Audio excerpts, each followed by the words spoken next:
So what we did actually in the last class, we did discuss about the economy and polity, right?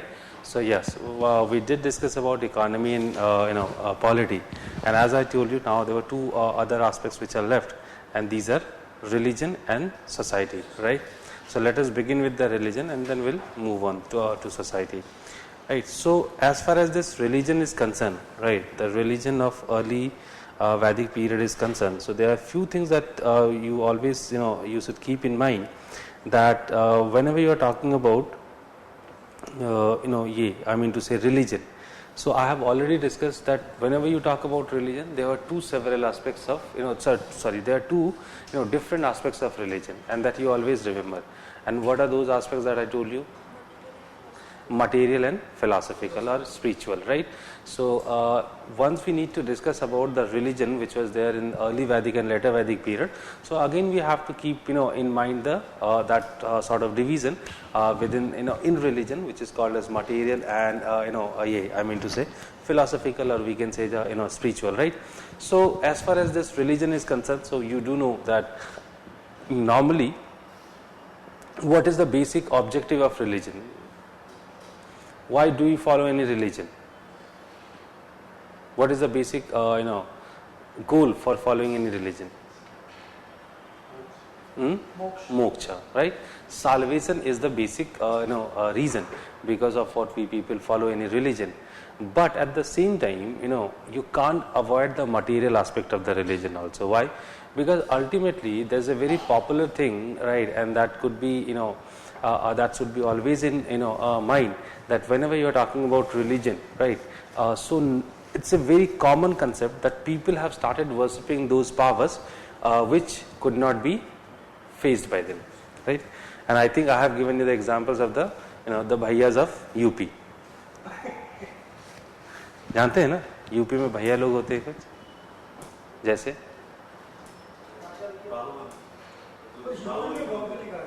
Baahubali बोलते हैं उनका. You are from UP? No, Odisha. अच्छा, you are from Odisha, right? Anybody from UP? No, nobody is from UP actually. I hope you might have heard about many popular names such as Raja Bhaiya, right? Huh? That I don't know that he's from any party or not. Or we can say Sri Prakash Shukla or Sahabuddin, right? You might have heard such kind of. हाँ, ये सारे लोग मैंने पहले ही बताया कि ये हैं जिससे लोग डरते हैं, ठीक है? सॉरी, मुख्तार अंसारी, ठीक है? ये वीडियो बाहर चला जाएगा तो अगले दिन मैं जो वो हो जाऊंगा, ऑफ हो जाऊंगा, ठीक है?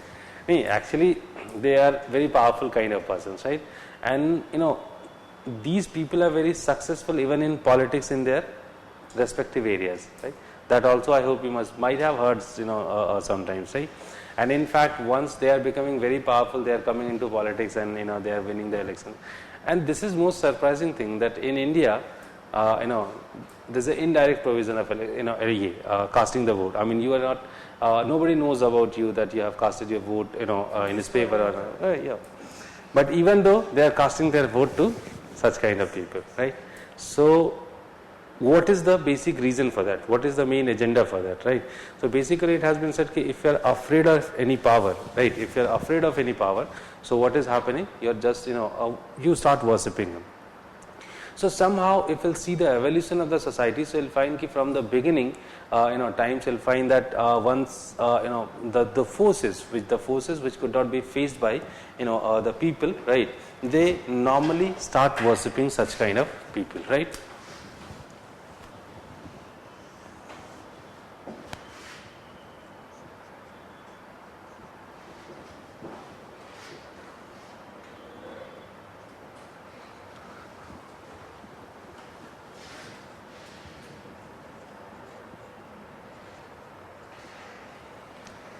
So if you cannot worship, if you are scared of any power, so it's a normal trend, you start worshipping, right?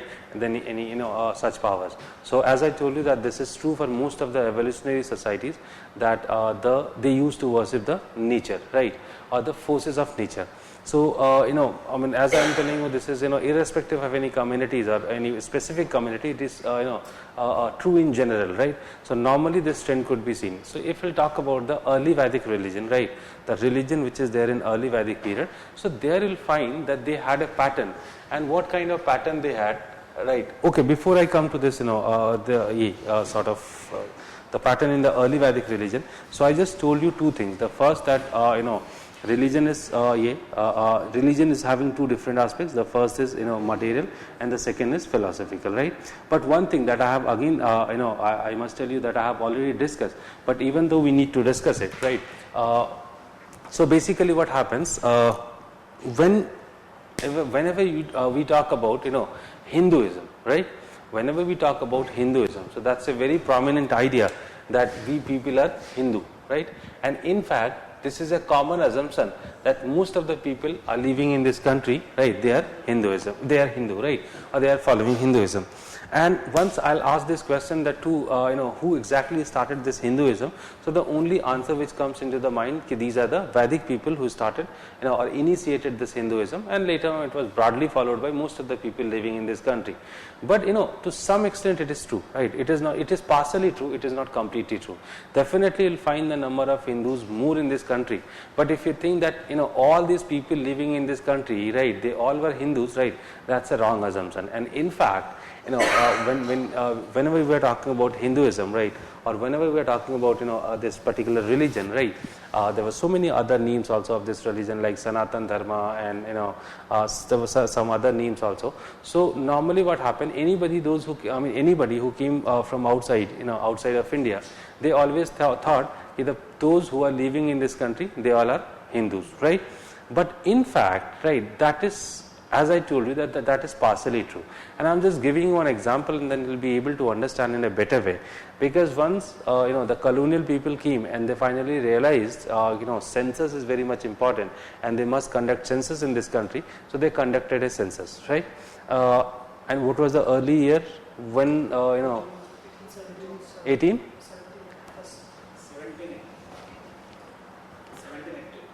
1871 or 1881?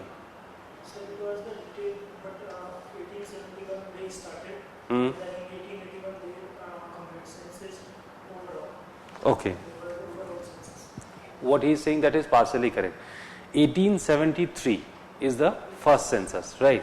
But that was basically a sample survey collection, right? So they just collected the samples from different areas, and they just tried to have a rough calculation of the people, those who are living in this country. But 1881 was a detailed census, right? And then they tried to enumerate the number of the people, or enumerate the number of the people. And they they very simply, what they did actually, they made the columns in a way like Hindu, right? By that time Muslims were also there, then the Christians were also there, and apart from Christian, others, right? So these were the four categories they made, because there they had to fill their religion also. So in which category you'll find the maximum number? How come? Most and in fact the colonial bureaucrats were surprised when they found maximum number in others, right? So why this maximum number in others?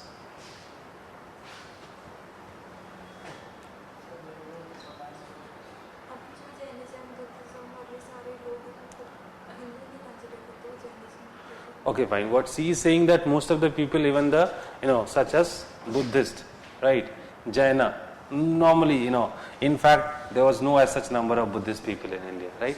So yes, you can count the Jaina people. One religion that you people are missing, that is Sikhism, right? So even though if you include this Jaina, if you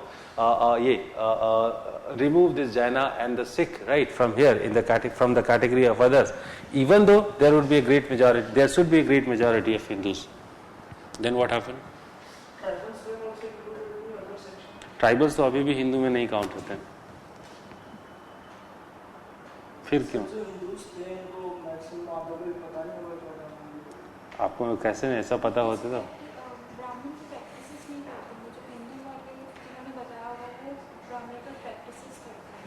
So how can you define that people are Hindu or not? They are not. So based on their religion practices. Let me give you one. Let me just give you one example, right? So there are so many sects, such as Gayatri sect, right?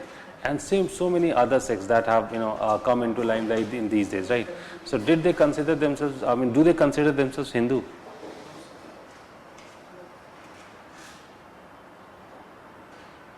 Got my point or not? Right? बहुत सारे आजकल जो है communities निकल के आते हैं ना सामने, ठीक है, गायत्री समाज है और बहुत सारी ऐसी सोसाइटीज होती हैं, तो वो लोग क्या है, हिंदू है या नहीं है? वो अपने आप को नहीं मानते लेकिन है हिंदू, आप डिसाइड करेंगे उनकी जगह, फिर तो वही किया उन लोगों ने, खुद ही डिसाइड किया उन लोगों ने, ठीक है. But this is not the only reason.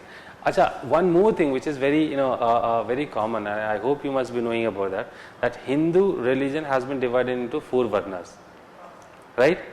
Brahman, Kshatriya, Vaisya and Sudra, right? So what about those people not falling in the varna order? Others, right?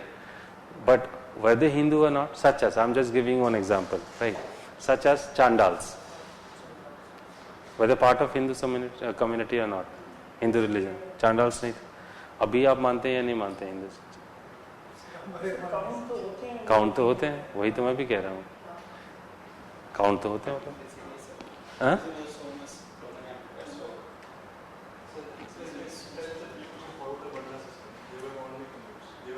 Yes, now you are coming to the right answer.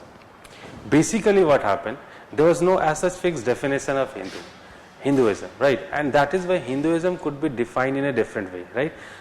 The first thing, that there was no as such phase which tried to define Hinduism. Okay, this is what should be called as Hinduism, right? So Hinduism, as you'll find that expansion is reality of all the religion, right? So if somebody is converting into Islam, so there is a formal process, and then finally his names were changed, right? And then he was included in Islam religion. Or the same is true for Christianity, right? Once you have accepted Christianity, now what happens, right?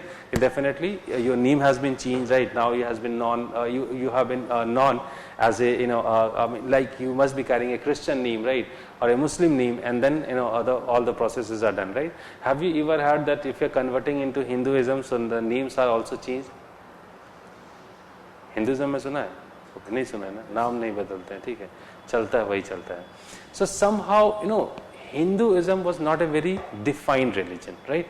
And as it was not very defined, and in fact the one thing that you might have understood so far, that once the Vedic people are entering into this country, and then there's a story of their expansion, right? They kept on expanding themselves, right? So they started from the western part, and then they started moving towards south and east, right? So that process goes on, right?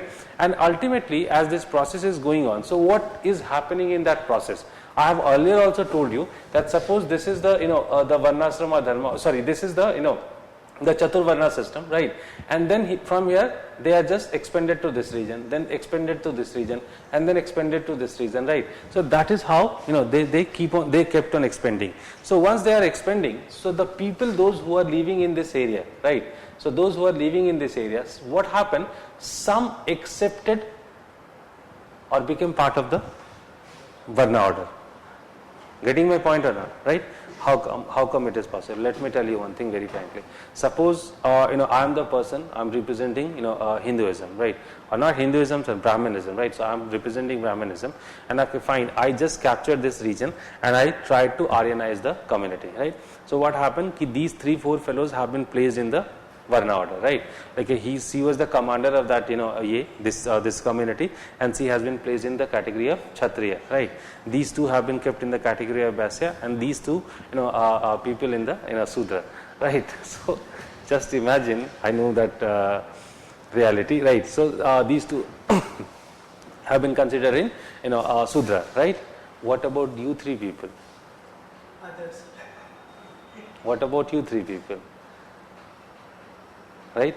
But do you think definitely you didn't become part of the Varna system, right? But if you are living in the same society, is it possible for you to be completely untouched from the Varna system, not Varna system, Hinduism. Now let us talk about Hinduism. They became part of Varna system, right? And now they become Hindus, right? But is it possible for you, because you are also part of the same society? Now it is not possible for them to be completely alienated from the Hindu society. So now what kind of influences could be seen? They also started celebrating Diwali, right? They also started celebrating Holi, right? But they never consider themselves as Hindu. And that process goes on actually, right? It is not stopped here. Then we colonize, or some other areas again got Aryanized, right? The same sort of process happened, right? So basically, there's another process that we'll read that that is about the agricultural expansion. Desperately, there were so many areas which were brought under agriculture, right? Or those which were made cultivable. I hope you might have heard about land donations, right? So the land donation was nothing but a process of Aryanized people, right? Or not Aryanized, basically land donation was a process through which they just wanted to bring more land into cultivation, right? So once suppose this is the land, this is a tribal region, right? And now what happened, that land has been donated to me, right? And now what I did actually, I started cultivating with the help of you people, right? But again the same thing happened. I mean, some people they were adopted or they were absorbed in the Varna system, some remained outside of that, yeah. Right? So normally what happened when you talk about Hinduism, right? So that Hinduism is basically, there are two things. This part is known as core. This part is known as core, right? And this part is known as periphery, right? So those who were actually following the Varnasrama system, or sorry, the Chaturvarna system, right? They become part of the Hinduism. But the people, those who are living in the periphery, right? So just by seeing them, it is very tough to tell if they are Hindus or not, right? Why? Because they also, suppose there was no concept of Ganesha. I already told you, there were so many gods over the time included within the religion. Let me tell you one very, normal example. The people, those who used to worship God Krishna, right? They were not part of Hinduism, right? They were not part of Hinduism. But gradually what happened? The Krishna worship has been incorporated in Brahmanism. And then they became Hindus, right? But it is also depending on us that are we willing to be part of that religion or not, right? So if they are very much happy with that, okay fine, I am just worshipping Krishna, I am not supposed to worship some other Vedic gods. In that case, what is happening? I never considered myself as Hindu, right? But ultimately, if you will see the definition of Hinduism, it will be considered, it will be believed that you are part of, other religion. Getting my point or not? So somehow what happens, so that there was some people, those who, were falling in the Chaturvarna system, it was the core of Hinduism, and numbers of other people were living in the periphery. So they were influenced by the religion, right? They have similar kind of culture, and of course it is very much true. You do that, in a pretty well manner that the Hindus which are living in north and the Muslims which are living in north, right? They are more sort of the Hindu is more closer to the Muslims living in north rather than the Hindus of south, right? Because Hindu में कहते हैं कि जो है भाई उसमें relation में शादी नहीं होती, आप आंध्रा चले जाइए वहाँ मामा और भांजी में शादी हो जाती है, ठीक है, होती है, ठीक है. So definitely it is a sort of highly non-religious idea for us, right? बहुत तरीके के होते हैं, मतलब हिंदुइज्म में you'll find होती है, वही मैं बोल रहा हूँ कि it differs as per the religion, as per the region, right? So there was no as such fixed definition of Hinduism, right? And that is why it is more or less to some extent we can say it is true for some other religions also. I cannot say it is only it could be implemented in that way. So somehow we can find that Hinduism was having this problem, and because of that, what is happening? They have put themselves in the category of others, right? So what actually I am trying to convey, look, that the Hinduism is basically always having numbers of problems to be defined, right? And that is why initially people hardly bothered, and they simply thought that the Vedic people initiated this Hindu religion, right? And they are the people who mark the beginning of this religion. They are the people who mark the beginning of this religion, and whatever the customs, practices they had, this is considered as Hinduism. But after the IVC religion, I hope you remember, I told you that most of the practices of the Vedic people, the Harappan people, could be seen within this Hinduism, right? And in fact, all those practices are being done by the Hindu people, by the Hindu people. either it is about Shiva worship, or it is about mother goddess, or it is about the nature worship, animal worship, right? Everything that could be seen among the Hindus, right? So how can we say that they were the marking, they were marking the beginning of Hinduism, right? So that cannot be said. And that is why whenever we are trying to study the Vedic religion, we always should keep in mind that this is one sort of religion that is the partial that is giving the partial interpretation of Hinduism, not the complete interpretation of Hinduism. And that is why you always keep in mind one thing, that once we are talking about the Vedic religion, it cannot be called as Hinduism, right? And even it cannot be called as Brahmanism. The term which has been used for the religion was the Brahman Dharma. Got my point? मेरी बात समझ में आई आप लोगों को? This religion was simply known as Brahman Dharma, right? So it's a religion which was mainly operated by the Brahmins, right? And that is why it is known as the Brahman, right? Or the Brahman Dharma. Because that concept of ism, once we say Buddhism, right? Or we say Jainism, right? Or we say Brahmanism, that ism means something. ऐसा नहीं कि सिर्फ हम लगाने के लिए लगा देते हैं कि ठीक है यार शॉर्ट हो गया उसको ब्राह्मणिज्म बोल देते हैं. Instead of telling Brahman Dharma, it is better to call Brahmanism, right? So we are not supposed to pronunciate two different terms, rather than just by pronunciating a single term we just finish our task, right? It is not true. Ism is actually something which carries certain meaning, right? So Buddhism, right, it was actually the Bauddha Dharma which became Buddhism.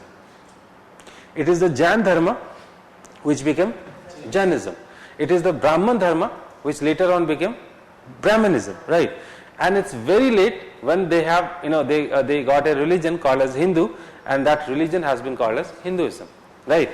So somehow that ism is basically adding those extra features because of what? The religion is becoming more and more consolidated, and then only we say ism, right? So once Buddha came up, right, then he started a religion called as Bauddha Dharma, right? But once monasteries, then sanghas and the dhamma and the writings, scriptures, right, all these things came into existence, and then we started saying it became Buddhism now, right?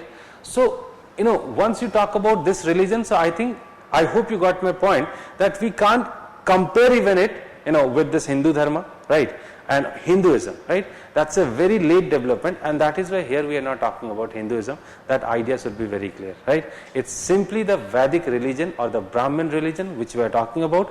We have nothing to do with the Hinduism, right? And in fact Brahmanism, because Brahmanism is a late creation or late construction, right? And that is why we must say when we talked about this religion of in the early Vedic period, right, we have to talk about the Brahmin Dharma, right, or the Vedic Dharma, right? So here we are talking about the Vedic religion rather than Hinduism, right? Okay, fine. So once you have we'll discuss about this Vedic religion.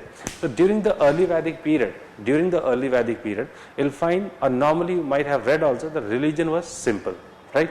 Now the question is why it was so simple, right? So that question has to be answered, but I'll come to that question later on, right? So basically, what kind of concepts could be seen in the religion during the early Vedic period, right? So normally we do know about one text which is known as Rig Veda, right? And Rig Veda is telling us about the religion.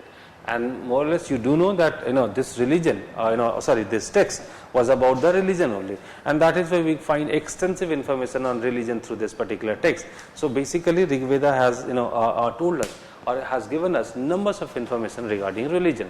So whenever we talk about religion, as I told you, that we need to discuss two different aspects, and these are the material and the philosophical, right? So let us talk about material aspect, right? So what material aspect they had? So they had the concept of few gods.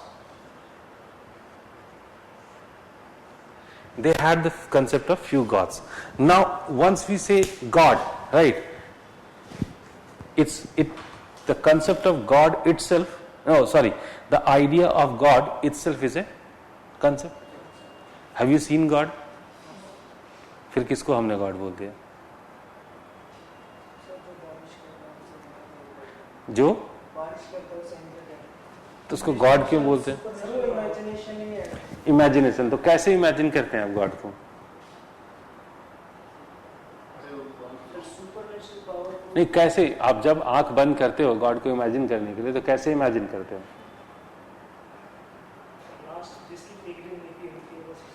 Last जिसकी figure देखी होती, कभी imagine किया कि जो है जब आपने इमेजिन किया इसको कृष्ण को, जो टीवीज में दिखाई देता है, ठीक, जब when you try to remember the God, right, you closed your eyes and you started remembering Krishna, right, तो कृष्णा हमें कहीं फोटो देखी है हमने, ठीक है, कहीं फोटो देखी होगी हमने, ठीक है, तो हमारे दिमाग में वही आता है कि यही कृष्णा है, ठीक है, तो ये भी तो एक कंसेप्ट है। गॉड इंसान की तरह दिखते हैं, ये कब जरूरी है? भगवान इंसान की तरह दिखते हैं जरूरी तो नहीं है, नहीं, right. So in fact why actually I am telling you all this, right, because they did not have any imagination for God, right? They did not have any imagination for God. This is the look in which you can imagine the God. That idea was completely not there, right? So they actually, in fact they had just few terms, right? And those terms were like Indra, Agni and Varun, right? Indra, Agni and Varun, right?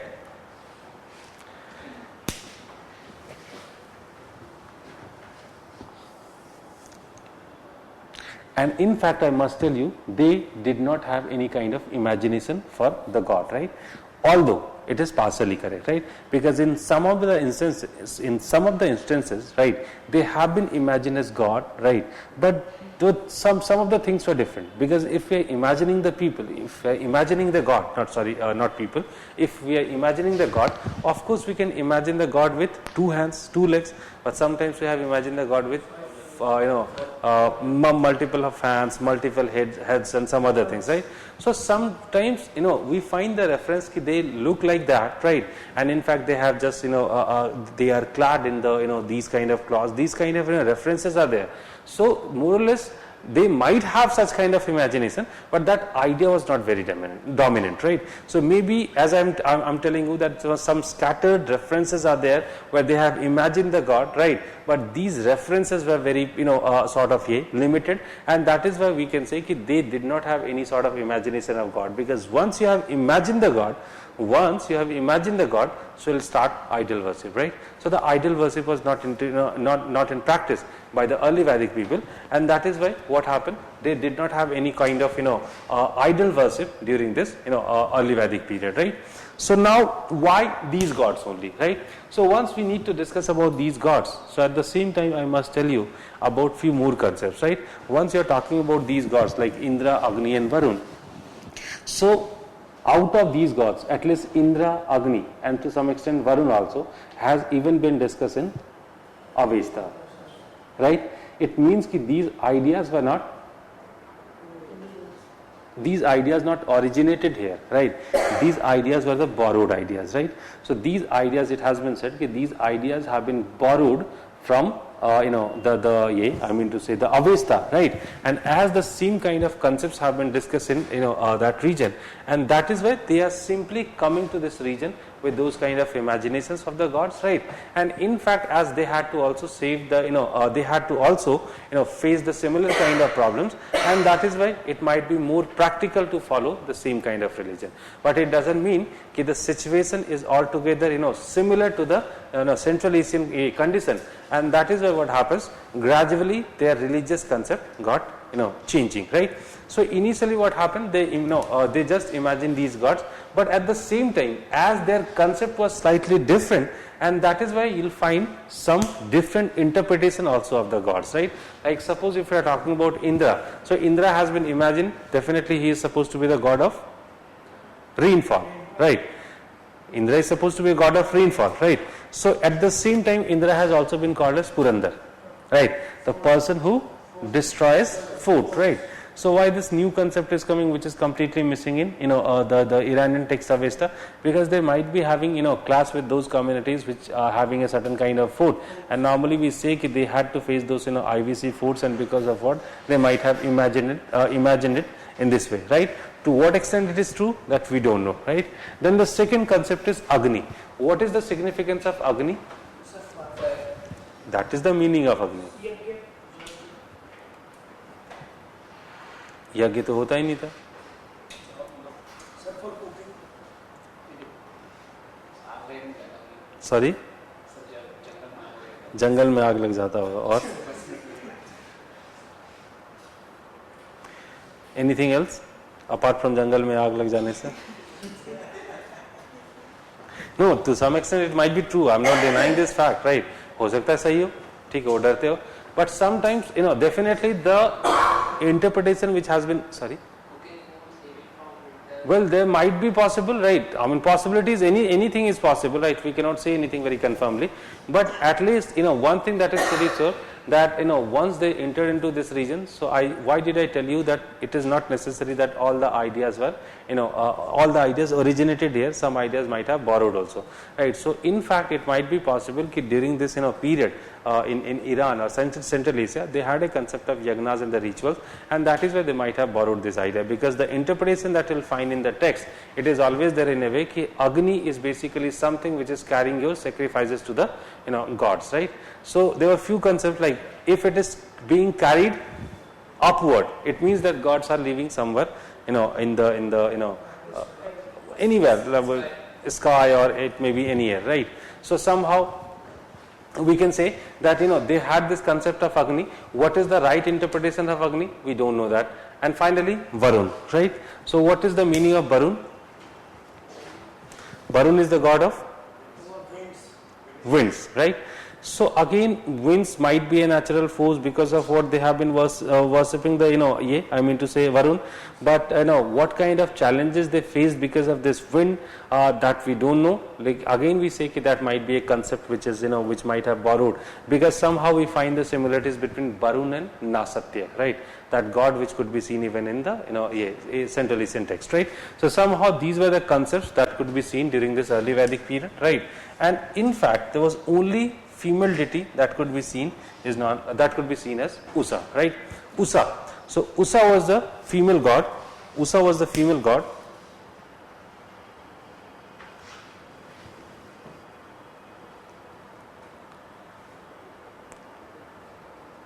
sir, water or air? Wind. Later on it was considered as the god of water, right? So that's the concept that could be seen among well, Usa is a female deity, and in fact a very good number of hymns you'll find regarding Usa, and in fact in 300 hymns you'll find the references of Usa, right? So 300 hymns means that she must be an important female deity, but unfortunately only 20 hymns are dedicated directly to the Usa, and in the rest of the 280 hymns you'll find that she has she has been just mentioned, right? So as these kind of differences are there, right, and that is why it has been imagined that Usa won't be a very important goddess, right? It may be possible that they have compared the morning with any divine sort of divine sort of activity or incident, and because of what they have imagined the god, imagined the morning in a form of god or goddess, right? That is called as Usa, right? So somehow, as I told you, that these are the gods which were being worshipped by them. Now another thing which is important here, what was the pattern of worshipping? That is very important. What pattern they had for the worshipping? So how did they worship? That is also very important. कैसे करते हैं? हाँ?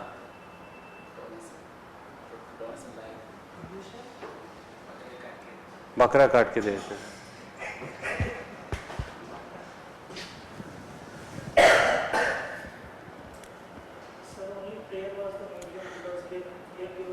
Only prayer was the medium, right? Nothing as such being offered to the god, right? So the god is basically, it has been imagined that God is not expecting some of the things like the Bali and some other exactly other things, right? So basically there was no as such imagination for God, right? So what happened? They simply used to chant the hymns of the Rig Veda, and just by chanting the hymns they tried to appease the god. So that was a simple process to appease the god. Nothing as such has been mentioned with that, right? And there was in fact there was no as such categorization also, right? Like categorization by categorization, what exactly I mean, ki there was a specific kind of person. No, actually not. There is no as such some similarity between these two gods. And the early similarities could be seen in the Gandhara art, where they tried to make similar gods in India, and in fact the similarities could be seen between Buddha and the Greek god rather than the Hindu gods and the other god, the Greek gods, right? Anyway, so as you can see that I told you that what kind of system they had. So they simply had a system of prayer, right? So they used to pray the god, right? And irrespective of their caste, class, creed, anything, right? They could pray they could pray, they could chant the hymns, and they could appease the god. So that was the system.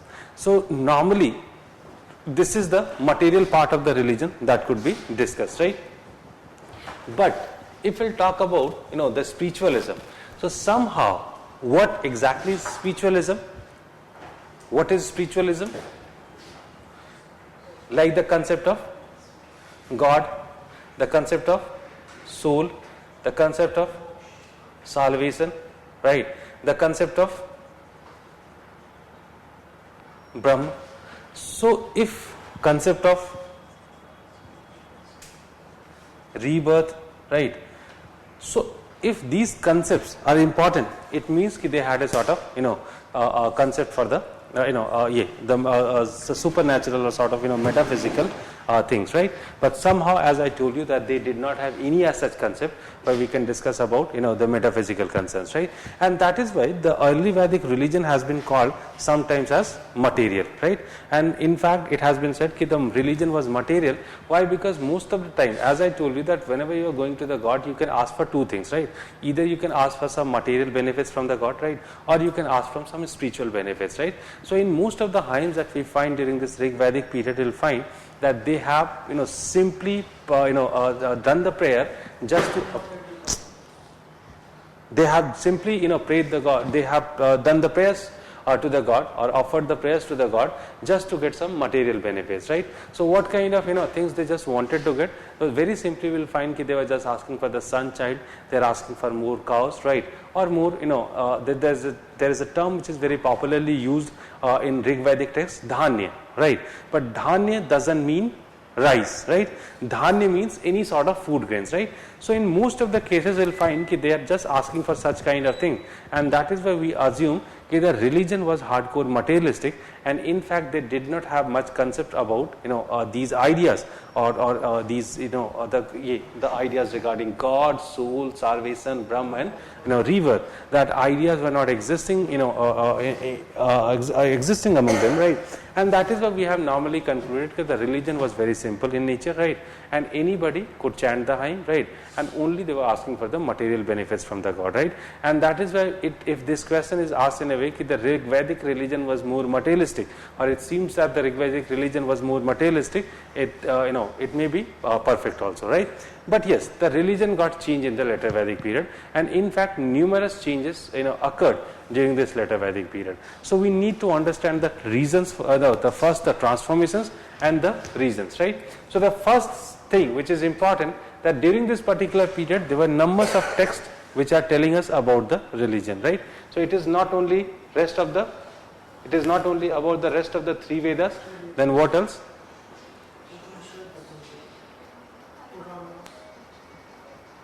Brahmans, right? And then we find Aranyakas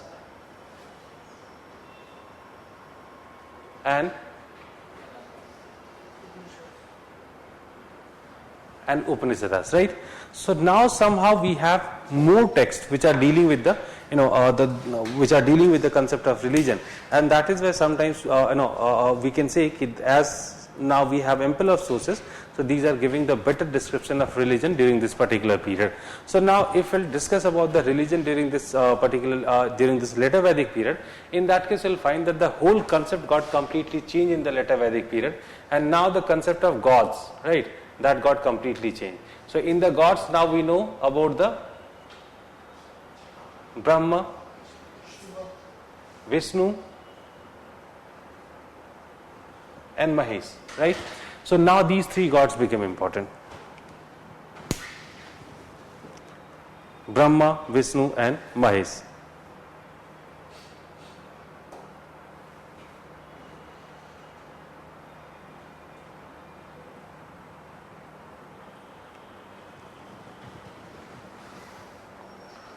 right? Can you tell me the reasons that why Brahma, Vishnu and Mahesh became important now? Why the earlier concepts got completely changed? Sir, because of Brahmanic religion. Anything else? Why do you find that the religion got completely changed now? Or the patterns got completely changed?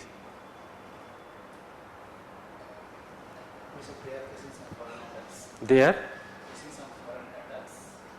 So how could it change their religion or the religious beliefs? They were thinking of who made us humans. Sorry? So they were thinking of who made us Who made? humans and our nature. Apply some idea. Creator, caretaker and destroyer. Hmm. And hence from one side, this is the beginning of the caste system where Brahmins were considered as the creator, Kshatriyas and Vaishyas. Brahma is supposed to be the creator god. Vishnu is supposed to be the preserver god. And Mahesh is supposed to be the destroyer god, right? So how come, this concept is coming? Is it about, simply like, caste system? Concept of rebirth. The concept of? So how is it, related to the concept of rebirth?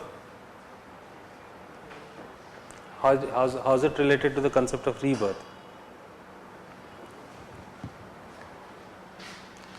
Don't you find the change in the economy? Right? The economy got changed during this later Vedic period. Now what kind of economy they had? Sir, surplus but limited. No. What kind of economy? It is an agriculturist community. And if it is an agriculturist community, so can't you find that the requirements might have also changed? Look, initially, if we consider that, Indra, Agni and Varun as natural forces or the natural powers, so somehow they had certain limitations, and because of what they might have afraid of the natural powers, and that is why they must be worshipping the Indra, Agni and Varun. What kind of problems they had? I just told you that these people were the nomadic people, and of course they were having this nomadic life, and as a result of that, the thing that could be concluded here, or that could be said in a way that these people did not have proper houses, right? And if they did not have proper houses, in that case the natural powers would have created some problem for them.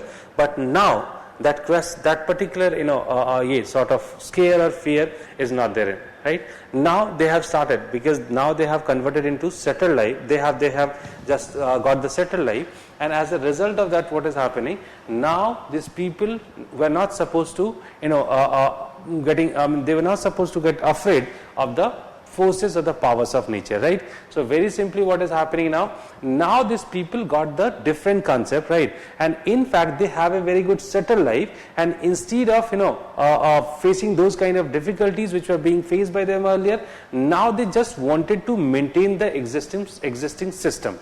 And in fact, I hope you can understand that definitely this system was much better than the previous one, because now they have a proper house, they had a notion of family, they knew how to produce or cultivate the land, and in fact they were getting some amount of food grains, and just on the basis of that they were getting the food for the whole year. And you just compare it with that situation where they had to they had to hunt the food grains, or they had to hunt for the the food from one place to another place, and that was a very common pattern among them, whether their life became now civilized, or we can say more settled. And once they became settled, so somehow what they started saying, now that agricultural land or this society is created by Brahma, and this is being preserved by Vishnu, and this is destroyed by Mahesa. Now that concept we cannot understand, why it is destroyed by Mahesa. What kind of problem Mahesa had or Shiva had that the society is destroyed by him? Sorry? To clear the agriculture, but it is about the destruction of society. It is not about the destruction or the burning of the forest. Why the society should be destroyed? And what is the necessity because of what they thought of rebuilding the world? So change in the economic system, gradually they shifted. और कुछ? From nomadic life to agriculturist life, then to state formation. So उनको कहाँ पता था कि state formation होने वाला? change in They did not know. Societal pressures because of the Societal? Emergence of land is a property of societal pressures maybe. Okay, okay, to some extent you are saying so. Look, now land has become important, right? And because of land, some kind of, disputes, classes and some other things could be also seen, right? And, they had a different way to see it, right? They found, in Rig Vedic society, there was no as such problem. During the later Vedic period, such problems have started coming. So they imagined the world in a completely different way, and they said, ki every, society or every actually phase is reflecting one phase of society. And I hope you must be knowing about that, the concept of cyclic time, right? The concept of cyclic time. So Satyug, what yuga was known as, or what era is known as Satyug? What is the definition of Satyug? No? It's not about crime. It's about sins. No sins. Everybody was telling truth. And what happens in the Treta Yuga? थोड़ा थोड़ा शुरू हो गया था. Ravan was the villain of the Ramayana, right? But have you ever seen that Ramayana, Ravan was a bad kind of person? Ravan has always been depicted in a way that the person with the high values, right? He abducted Sita. There was a personal reason for that. But he never tried to touch Sita. That was his personal character. Getting my point? Got my point or not, right? And what happens in Mahabharata? Do you find that character-wise, the character-wise, or they were very strong? The personalities in Mahabharata.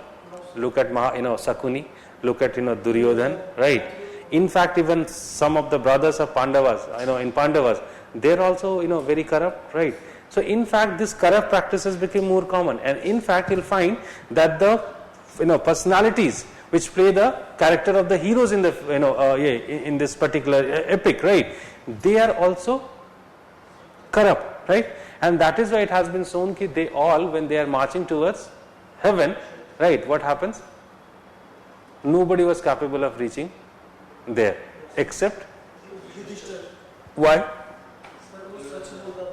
वो बहुत, he was a person with good personality, right? Good character, right? And that is why he was the only person who could reach the heaven, and nobody else could reach the heaven, right? So it is, I'm not telling you about these kind of stories because this is not my job, right? This is the job of Baba Ramdev and Ram Rahim, right? What I'm simply trying to tell you that in every phase you'll find that the values are declining, right? And they have just imagined in a way, right? They have just imagined in a way that in every phase the values will decline, right? And if by the time of Mahabharata, and maybe we can conclude it in a way that it was somewhere around in the later Vedic period, right? So in every period you'll find the declining values. So they just imagine one more era, that is known as Kali Yuga. कलयुग में तो आप समझ ही रहे हैं कैसे characters होंगे फिर, ठीक है? कलयुग बहुत लंबा चल रहा है, ठीक है? So I hope you imagine the characters, right? So sorry, you imagine the declining values. So for Kalyug, they had an imagination that there would be, a sort of, there would much decline of the values, and then what is going to happen? Then definitely the world could not sustain with such kind of declined values. And that is where the recreation of world was very much required, right? And that is the textual interpretation what I am telling you, right? And then what is happening? They are saying ki, okay, then the Kali Yuga would come, and in the Kali Yuga there would be a Kalki avatar of Vishnu, because in every era you'll find Vishnu is taking birth, and then he is sorting out the problems and all, right? So they imagine the Kalki avatar, and finally the Kalki avatar has come.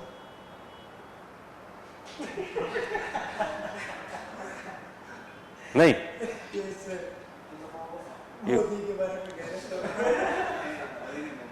The Kalki avatar has come, right?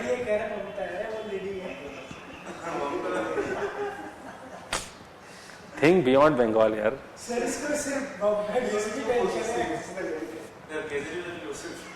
मैं अभी उस range पे आने में उसको time लगेगा, ठीक है, आने में, ठीक है.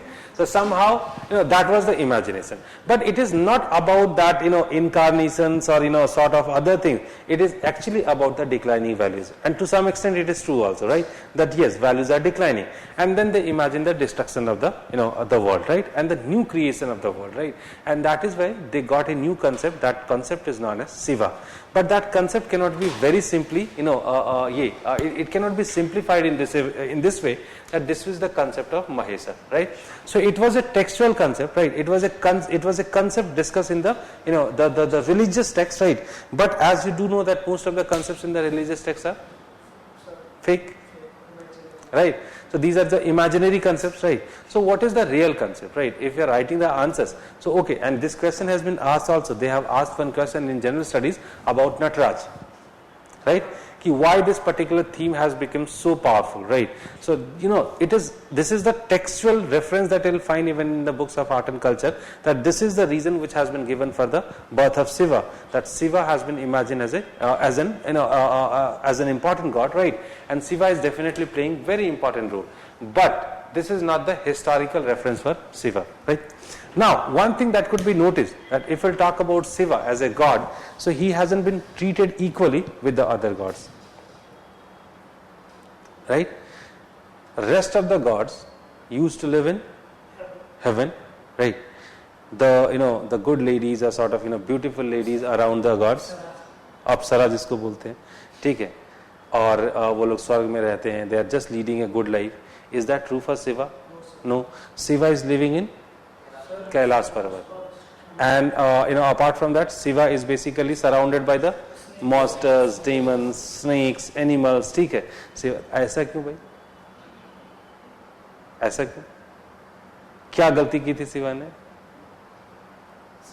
Luxurious life, ये तो कहानी है. This is the story. Now we have discussed the story wala part, right? Now we have already discussed the story wala part. Let us discuss the realistic, angle to see Shiva, right? So Shiva hasn't committed any such mistake. Then why, such kind of concepts has been given for Shiva? Very simple reason is there. Yeah. The concept of Shiva is coming in the later Vedic period, right? And I just told you in the last class that whenever I am telling you later Vedic period, so don't only think, within these terms later Vedic period, right? Just start thinking in every other direction. So it is about different time frame, right? It is about different land also, right? Now they have reached to the upper Gangetic plains, right? It is about the intermixing with the local communities as well, right? So now they have started mixing with the local communities, and when we are accepting or you are absorbing the other communities, you can't only absorb the people, simultaneously you need to absorb some other concepts also, right? And as you do understand that idea of Shiva worship, as it has been discussed in Harappan civilization, so somehow we can at least assume one thing, that the concept of Shiva worship must be popular among the indigenous communities, right? And that is why this animal and snacks and monsters and these kind of elements could be seen around Shiva, right? So what is the result of this? Very simply, once they intermixed with the indigenous communities, so they adopted the concept of Shiva. And I just told you, I think you people are completely missing the Atharvaveda, right? Atharvaveda itself is a result of this intermixing, because Atharvaveda has been called as a non-Aryan Veda, right? And if it is a non-Aryan Veda, right? If Atharvaveda is a non-Aryan Veda, it means it is telling some importance about the indigenous people within the Vedic culture now, right? So if this thing happened, so what is so unique if we say that the concept of Shiva has been borrowed from the indigenous communities, but they had to maintain the supremacy of the Vedic, the original Vedic gods, right? And that is what happened. They placed Shiva or Mahesh in an important position, right? And in fact, and mind you, every time you will find such kind of movements are happening and some other things are happening, and more or less which are shaping our religious beliefs. Have you ever seen that anybody is worshipping Vishnu and Brahma right now? Sir Brahma के लिए तो बिल्कुल करना, विष्णु के लिए फिर भी ठीक है. ब्रह्मा के लिए तो एक ही है, वो विष्णु पुष्कर का है, सिर्फ एक ही है. विष्णु का भी आइडल आपको कहाँ दिखता है? विष्णु में सर आइडल ऐसे ही साउथ में, बट अलग अलग गॉड्स हैं वो भी. हाँ सर, वो They are not directly called as Vishnu. they are supposed to be the replica of Vishnu, such as, like, Vittal, right? Or there is one more, Murugan, right? So these are supposed to be the, a part of Vishnu only, right? But they have imagined these gods in a different, these gods in a different way, right? But Vishnu is not directly being worshipped anywhere. There might be few temples, I am not denying this fact, in fact, right? And that is why, what happened, that Vishnu and, Brahma, they got completely extinct from this country, right? Whether Shiva survived, and with Shiva, some other god survived, such as, कहाँ है इंद्र का temple? नहीं है. पूजा करते हैं आप कभी? सुना किसी का इंद्र का पूजा करते हुए? Krishna and Ganesh bhi hai, but this is not that much important. And the another important god? Ram. Right now if we'll talk about religion, so it is only about Rama, Krishna and Shiva. What about Brahma and Vishnu? That was saved by Bhakti movement. That was saved by Bhakti movement. After Bhakti movement, nobody was talking about Brahma and Vishnu. They all were talking about Rama and Krishna. And of course Shiva continued, right? So somehow we can say that the religious patterns are being not only the material part of religion or sort of the physical part of the religion, even the conceptual part or the sort of spiritual part of the religion is also being shaped in different stages, right?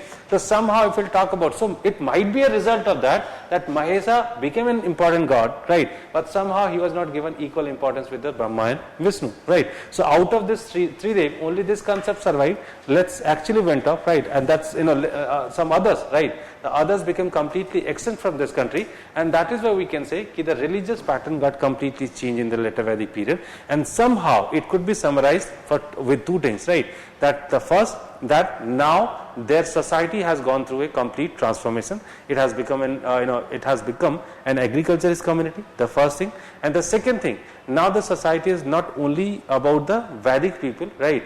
It is about basically Vedic people plus the indigenous people, and that is where the religious patterns had to change, and that is where this change could be noticed, right? But now that part which is sort of orthodox part, which was completely absent from the Rig Vedic society, that started during the later Vedic period, right? So basically I am talking about yajnas, right? Rituals. Now the question is that why yajnas and rituals? Now what happened as such, the yajnas and the rituals came?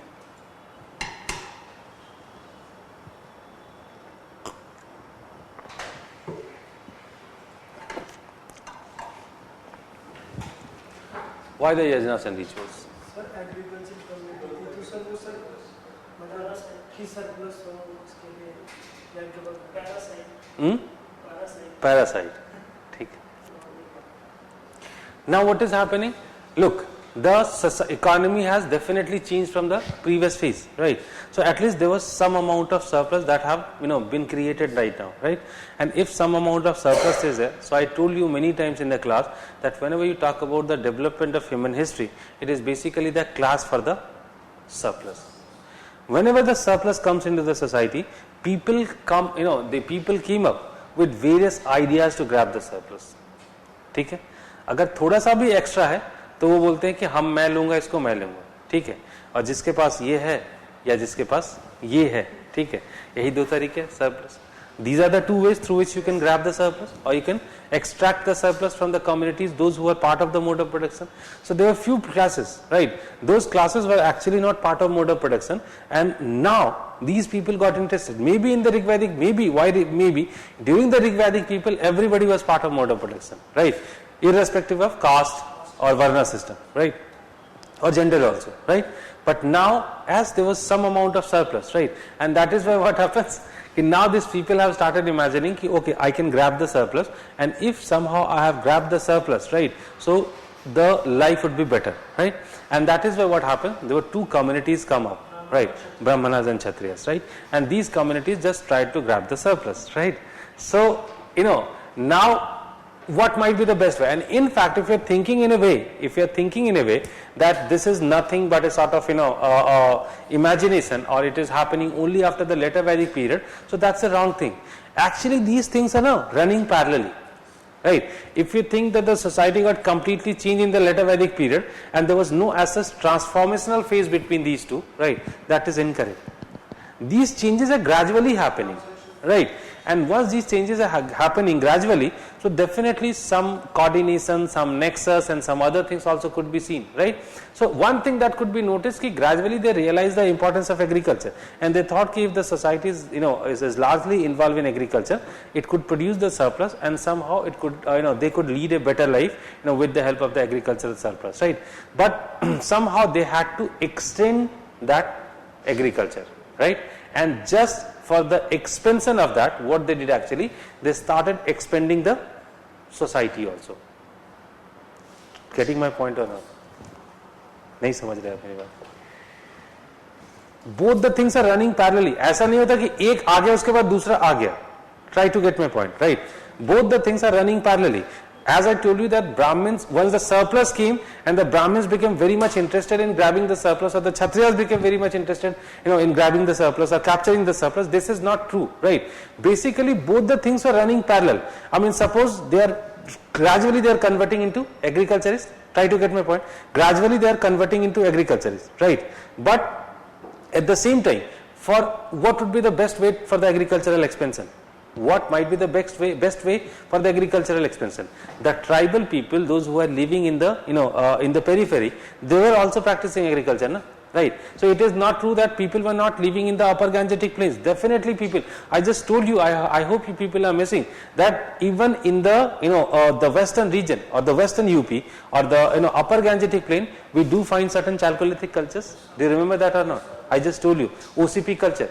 That there also we find the OCP culture. So people are already living there. You don't think it is a sort of expansion. So they just thought ki if we would have if the Vedic community could get the I mean to say the OCP people within this Vedic culture, in that case definitely there would be agricultural expansion, right? And in fact this region was producing more surplus as compared to the the early Vedic period. So gradually they started moving that word, right? But once they are moving towards that side, so somehow here the coordination of two communities were very much required, and these were Brahmanas and Kshatriyas, because Kshatriyas were also interested in grabbing the surplus and they just wanted to collect it in the name of Bali, right? And as I am telling you that during the later Vedic period the Bali was more regularized, right? So if it was more regularized, so they could have the opportunity to grab more amount of surplus, right? And at the same time, if they are expanding, in that case the Brahmins could get more number of jajmans, right? Those who are performing rituals, right? And if they are performing rituals, they needed to give, they definitely they had to give something to the Brahmin. Muft mere kuch hota nahi hai, theek hai. So that ritual, and somehow I'm just moving towards a different direction. Try to grab my point. Try to get my point. So somehow you'll find. I mean, don't you think that gradually they needed a system through which they could capture the surplus? Initially the surplus was not there, but once it is coming gradually. Always think history in that way, right? That it is not overnight changing. It is not changing overnight, right? Ultimately the things are happening gradually. So you'll find that once they have realized, they started realizing that it is very much possible if I am having more number of jajmans and if I am asking for 1 rupees each from each of the fellow, in that case I'll get 365 rupees at the end of the year, right? And that would be sufficient for my survival, right? So at the same time, in what way the king is thinking? The king is thinking in a way, okay, if they are giving something, some 25 paisa and 50 paisa, right? If more number of people would be giving me the same amount, so somehow I'll be having more, right? So both wanted to expand, right? But the expansion was possible only by the Brahmin people. If you are incorporating or absorbing the non-Vedic people within the Vedic community, so some ritual must be required. Without ritual, how can you do that, right? So it could be done by Brahmins, right? And that is why what happened. The Brahmins and the Kshatriyas developed a nexus, coordination, ठीक है, कि कंधे पे रख के हाथ चलते, लेकिन दोनों में पटती कभी नहीं थी, मैं बता दूं. नहीं, वो सोचता है, मतलब it was not the real problem. The problem was that, look, what happened, the Kshatriyas got the amount, the Kshatriyas, whatever the Kshatriyas were getting, they were getting it in the name of, in the form of Bali, but in the name of providing security or some services and other things, right? Or they were just leading the battles, right? So in the name of these kind of things, they were getting some sort of amount, right? And then the Brahmins were conducting rituals and some other things, right? And they were getting something, right? So there were two things that I am trying to suggest you. The first, that gradually you'll find that the concept of rituals started coming, right? And once the surplus, the amount of surplus increased, then the rituals took the shape of yagna, right? The rituals took the shape of yagna. But there's another thing. This is the first thing that I'm trying to tell you. There's another thing what I'm trying to tell you, that the Kshatriyas, as I told you, that the expansion could be done only with the cooperation between the Kshatriyas and the Brahmin communities, right? It was not possible without a single community, right? Now what is happening? Okay, fine. They expanded, right? And then what happened? And for the expansion, they were performing some rituals also, some big rituals such as Asumik, Bajpeyi, Rajasuya. These were the public rituals, right? And if they are performing those rituals, they needed to give huge amount of money to the Brahma. And in fact, the earliest reference of donation could be seen during this particular period only, right? So now what happens? The Brahmins, must be given something for, for the purpose of conducting these kind of rituals, right? So what was the tension of the Kshatriyas? That they are fighting the battles, right? They are collecting the taxes, and that fellow comes, right? He's just, doing some hymn, reading some hymn, chanting some hymns, and at the end he's taking everything from me, right? And that is why, this is not I am saying, right? You'll find, if you read the later Vedic text, you'll find one thing, it has been said that they were not pretty happy with that, right? The instances that you can find, they were not pretty happy with that. And in fact, I'm very simply telling you one reason, that when you talk about the religious revolution in the next phase, right? Religious revolution means, right? Do you find a single person coming from Vaisya community, Sudra community? They were the most subjugated and the community which was suffering most, right? Why didn't they come, with the new religion? Why always the Kshatriyas come, with the new religion? Because they were also having certain problems with the Brahmins, right?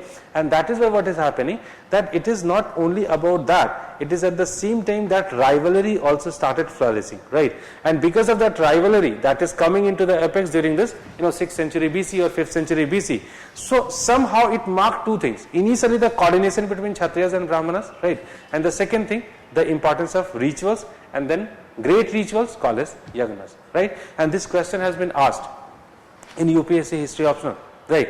That yagnas and rituals were nothing but the medium of social exchanges. Got the point? So I think you got the point in what way that question has to be dealt, because ultimately these are the things not naturally coming. These are the things which are coming because of some changes which are taking place in economy, society, polity, and as a result of that, these kind of things had to come. Because whenever you talk about the development of society, it is about the grabbing of surplus, or at least the efforts which are made to grab the surplus. So once you talk about the rituals were nothing. The way the Kshatriya community is getting or trying to get the concept of tax, the Brahmin community is trying to get the concept of rituals and the sacrifices, right? So somehow they just wanted to extract the surplus from the hands of Vaisyas, right? And to grab it, right? And that's why, they came up with this concept, right? Yagnas are very important, and that is where they started performing numbers of rituals, right? So somehow, and over the period of time, to some, extent, if it would be limited, if the greed of the Brahmins would be limited and the greed of the Kshatriyas also would be limited, I think the system could have run continuously like that, right? But gradually they kept on motivating their greeds, right? The Kshatriyas were looking for more tax, right? Because now gradually they are reaching towards tax, right? Because gradually you'll find that the Janpadas, the Janpadas have started coming, and finally in the next phase the Janpadas have become the Mahajanpadas, right? So the concept of Janpadas are coming, and then gradually these are becoming Mahajanpadas. So somehow the Kshatriyas were always looking for more amount of taxes, right? And once they are looking for more amount of taxes, similarly the Brahmins were looking more number of judgments, right? More judgments, more rituals, more sacrifices, right? And more income, right? So somehow we can say there is a sort of gradual system which develops, but as I told you that their greed has crossed one limit, right? And once their greed crossed the limit, and society started feeling exploited, then they had to respond, right? So somehow one thing that could be said, ki if you think from Rig Vedic period, during this later Vedic period, they have become, spiritualistic, incorrect.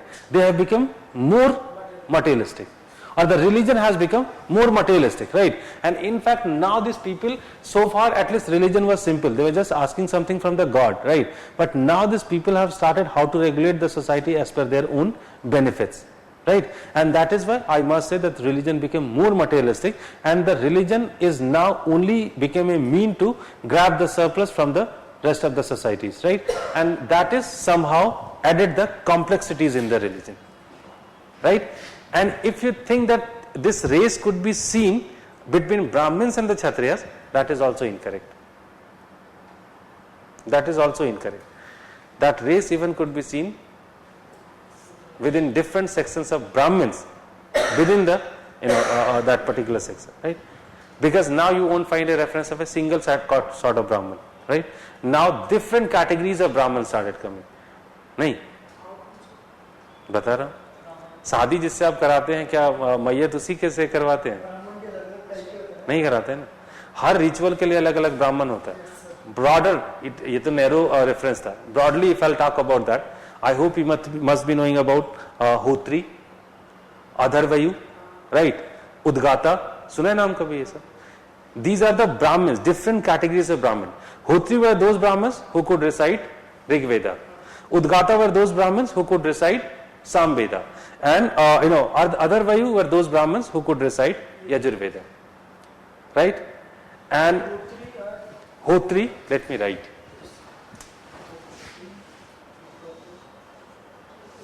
Hotri,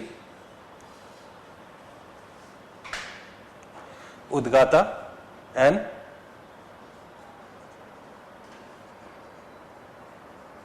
Adharvayu, right? Hotri were the reciters of Rig Veda, Udgata recited Sam Veda,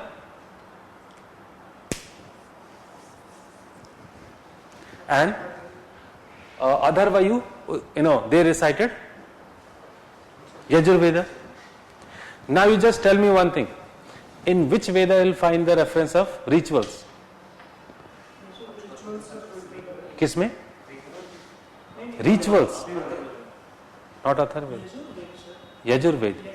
आप लोग भूल कैसे जाते हैं ये सब चीजें? ये सब चीजें भूलने का नहीं है. Don't ever try to miss these kind of things. आप जीएस के लिए नहीं पढ़ रहे हैं ऑप्शनल को, ठीक है, या हिस्ट्री को. I have just told you clearly here, Rig Veda was regarding the hymns only. Sam Veda, the association of music. And Yajur Veda, the association of rituals and sacrifices, right? So, did you get my point? No, Athar Veda. Athar Veda is about the black magic and medicine and these kind of concepts. And that is why we call Athar Veda as non-Aryan Veda. God, ये सब बच्चे वाली गलती, ये आप optional के लिए कर रहे हैं, ये सब you can't commit such kind of silly mistakes, ठीक है? ऐसा नहीं कि जब ठीक है गलत लिख दिया तो क्या चलेगा, ऑप्शनल वाला जीएस वाला माफ कर देगा. But you people got distracted in different things. What exactly I just tried to tell you, you missed it. Adharvayu, reciter of Yajur Veda, the Veda which deals with rituals and sacrifices. Income किसको होगी फिर? किसको कौन से ब्राह्मण को होगी? So getting my point, it was confined to a particular section of Brahmin, right? I'm not saying that Adharvayus are the only Brahmin. I'm just telling you about the broad categorization. There were so many categorization within this system only, right? Because they all could not conduct the rituals, right? There were some, those who were teaching only, right? Teacher की हालत तो गरीब होती है, ठीक है? Teachers are always poor, right? And there were so many other Brahmins, somehow they could not make money. I mean, definitely the person who is conducting the Ashwamedh, Bajpayee and Rajasuya Yagna, right? Of course their income would be great, right? As compared to the person who is performing, some domestic rituals like, the Upanayan Samskaras for the common people. They must not be having good income.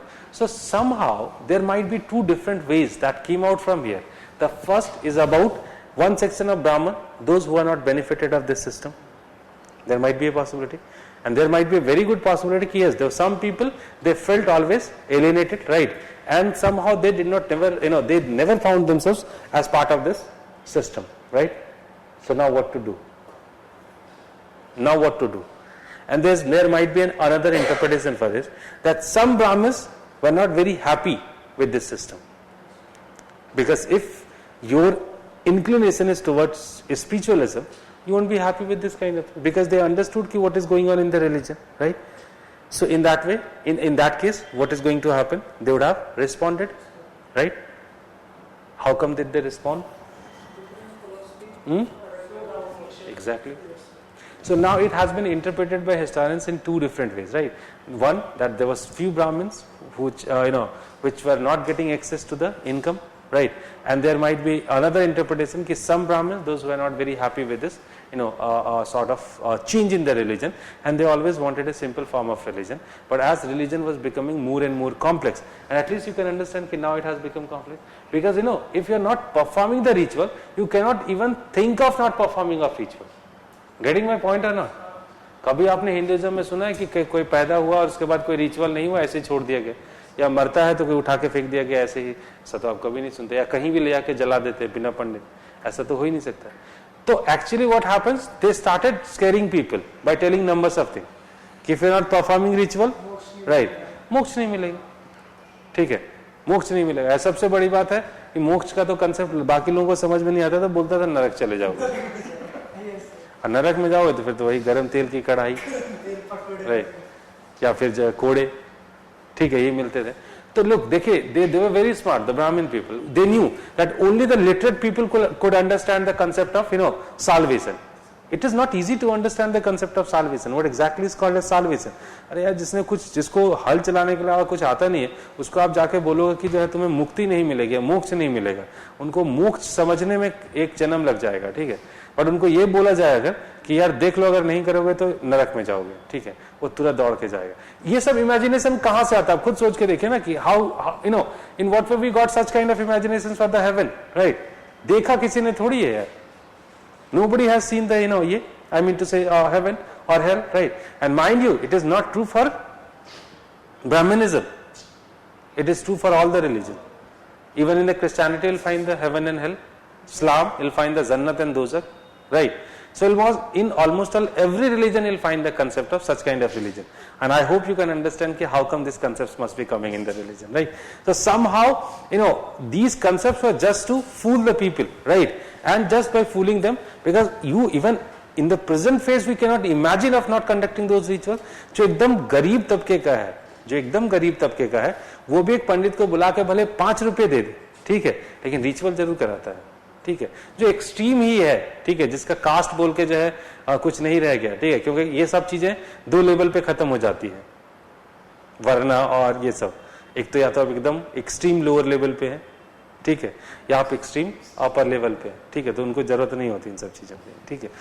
तो जो extreme वो है, मैं उसकी बात नहीं कर रहा हूं, लेकिन have you ever imagine, can you ever imagine that a middle class person, right, normally a middle class person can avoid such kind of things?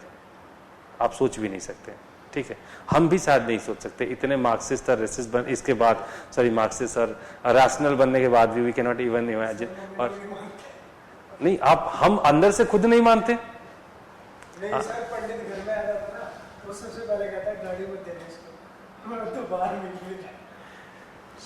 मैं इतनी कोशिश के बाद भी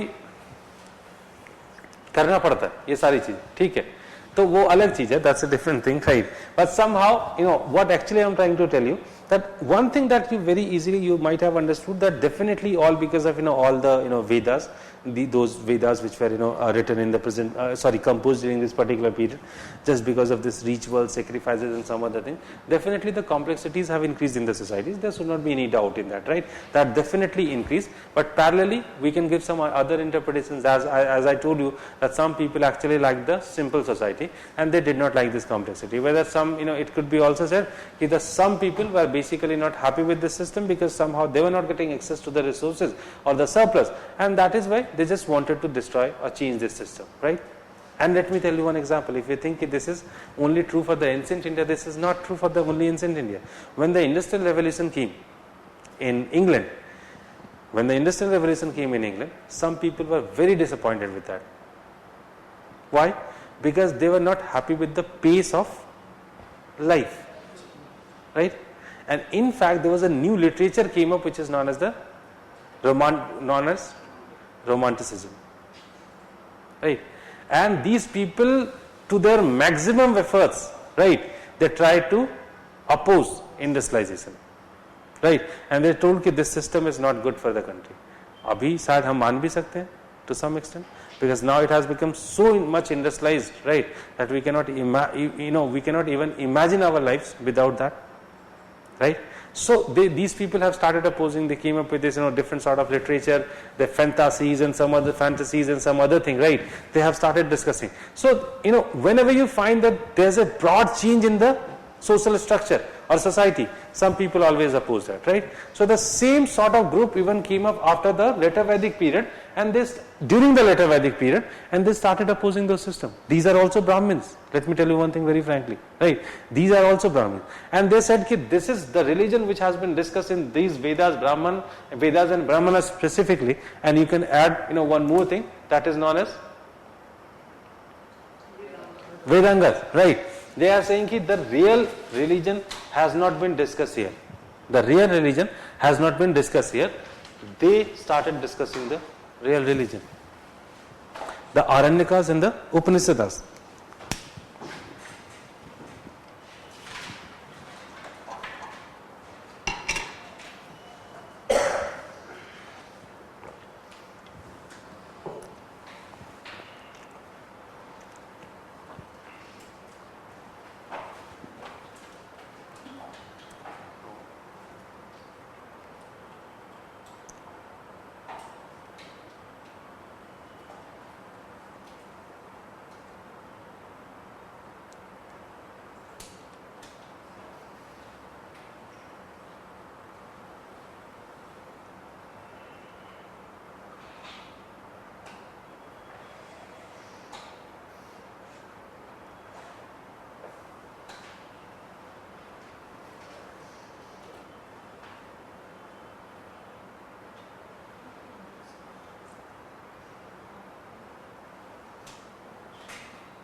Right?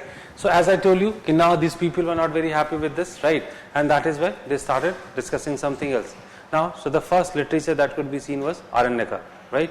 And if it is about Aranyaka, because one more thing, just a second, just have a break, and let us talk about some other things, because if we'll talk about religion, that would be, won't be complete without discussing those things, such as it is not only about this. At the same time, they got some other concepts such as ashram system, right?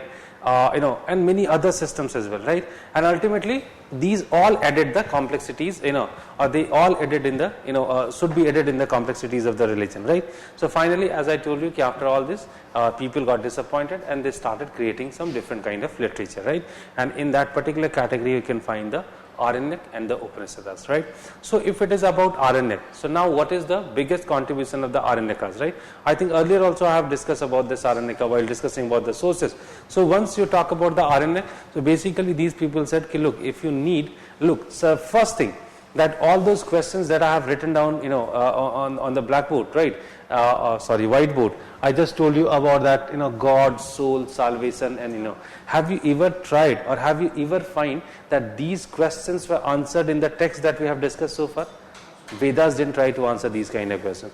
They are just simply telling us about the rituals, sacrifices, and the rituals as a sort of compulsory practice. You can't avoid it, right? But they never try to discuss about the concepts. What is God? We first need to understand what is God. We need to understand what is Brahma, what is the ultimate reality. Like if we have come to, come on this earth, right, there might be certain objective. What objective we have? UPSC? Getting my point or not? These objectives are material objectives. These objectives are material objectives, right? These are not the spiritual objectives. Ultimately what is happening? You have, okay fine, you cleared UPSC, right? You served for 30 years, right? What next? You earn huge amount of money. What next? क्यों 65 के बाद 60-65 के बाद इंसान को जो है ये करना शुरू कर देते हैं, मेडिटेशन या माला जपना, और तो टाइम के बाद चिंता किस चीज की होती है? तो वो चीज क्यों हमें 65 के बाद ही जाके समझ आता है?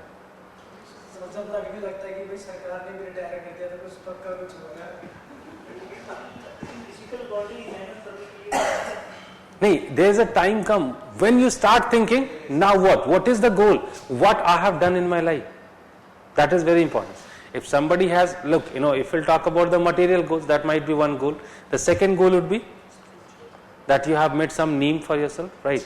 You have just written a very good book, you got the Nobel Prize, or you got, did something else which is very remarkable. Then there should be a satisfaction, And third category, if you have done that also, in that case, in third category, you'll just try to find कि now I must get the salvation, right? So that goal, in fact, that is the point when people start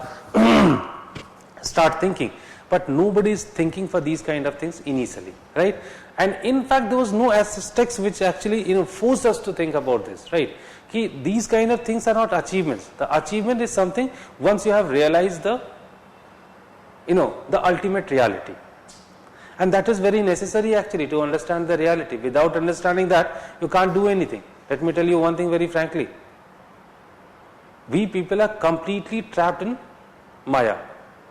The Maya could be of anything, right? The Maya could be of money. The Maya could be of, relationship, such as I am sharing a sort of relationship with my daughter, right? And I am having a very strong bondage with her, right? So that is a sort of illusion. Or my family, right? My wife or my father, right? It may be anything, or my mother, right? So you just imagine the day when you don't need anything. You just imagine the day when you don't need anything. Neither you're having any attraction towards your daughter or your wife or family or money. You don't require anything. You just imagine that day. Definitely that day you'll be completely free from this earth, right? And that is called as, ऐसा भी नहीं होता, मरने से पहले भी जब आप डेथ बेड पे होंगे ना, तब भी सोचेंगे 5 साल और रह जाते थे, कम से कम पोते की शादी देख लेते. ऐसा नहीं होता है, ऐसा नहीं. If you are thinking in this way, that is wrong concept. What Buddha did, the same thing was done by Buddha. During his lifespan only, he just realized all these things. And in fact, after that, there is only reality that is known as, that nirvana. He achieved the nirvana, he understood the reality, and he didn't have any sort of, infatuation for any of the thing, right? And that is the nirvana. And that is how, Buddhism is different from, the VA. But somehow, these issues are very, important and necessary. And these must be discussed by the religious text, but unfortunately, not a single text discuss about these kind of things. And that is why they took this responsibility to discuss about this. So for the first time, it is not only about that salvation and all. They tried to answer those questions, because most of the time we say God. What is God? That definition should be very clear to us, right? What is salvation? We say soul, first soul. देखा तो किसी ने नहीं है ना आज तक, ठीक है? What is soul? So at least there should be some definition, na? Okay, these are spiritual concepts, but even though there should be some understanding for that concept, right? And salvation, right? Brahma, what is the reality? What is the objective, broader objective of people in this country, in this world, right? And ultimately salvation, right? पहले बोल देते थे कि rebirth हो जाता है, ठीक है? रीबर्थ हो जाता है और क्या मच्छर में आएंगे, कभी मक्खी बन के आएंगे, कभी कुछ बन के आएंगे, ठीक है? हम इसी में परेशान, ठीक है कि नहीं यार, इंसान ही बन के आना है, ठीक है? बहुत अच्छा लाइफ है इंसान का, ठीक है? तो ये सब तो इलिटरेट मासेस के लिए था. रीबर्थ क्या है सब, ये भी तो समझना था क्या है, which is getting transferred from one body to another body. So they try to answer such kind of things, right? And once they have tried to answer such kind of things, so one thing that was very clear, that just by conducting rituals you could not get anything, right? That is, I hope you got the point, right? So just by conducting rituals you cannot understand the reality. There might be some other ways to understand these realities, and in fact salvation is nothing. Once you have understood all those things, this is salvation, right? That is what called as salvation. So they said ki look here, just by conducting rituals you are not going to get anything, right? Ultimately there might be one path through which you can get salvation, but at the same time I must tell you, these are not the Gnostic philosophies, these are Astic philosophies, because they had complete faith in God, right? So you can't say that these people have lost their trust in the God, and that is why they are Gnostic. No, they are not Gnostic. They have simply denied the existence of or the importance of rituals, sacrifices, and the middleman, right? The middleman, that you don't need a Brahmin to conduct the rituals, right? You just show your devotion directly to the God and you'll get the salvation, right? So somehow we can say this is the importance of the Aranyakas. And finally the Upanishads are coming, right? And Upanishads reached to the next level, right?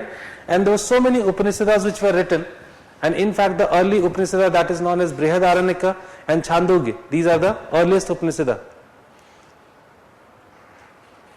Brihadaranyaka and Chandogya.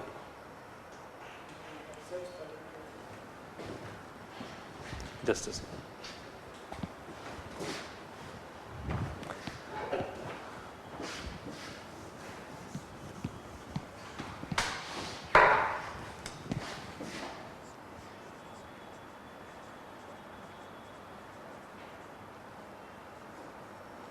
Brihadaranyaka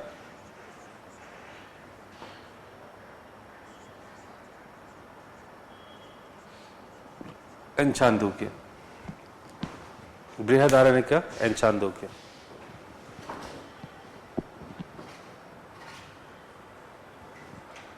sorry, Chandogya में double H कर दीजिएगा, CHH, Chandogya, Chandogya.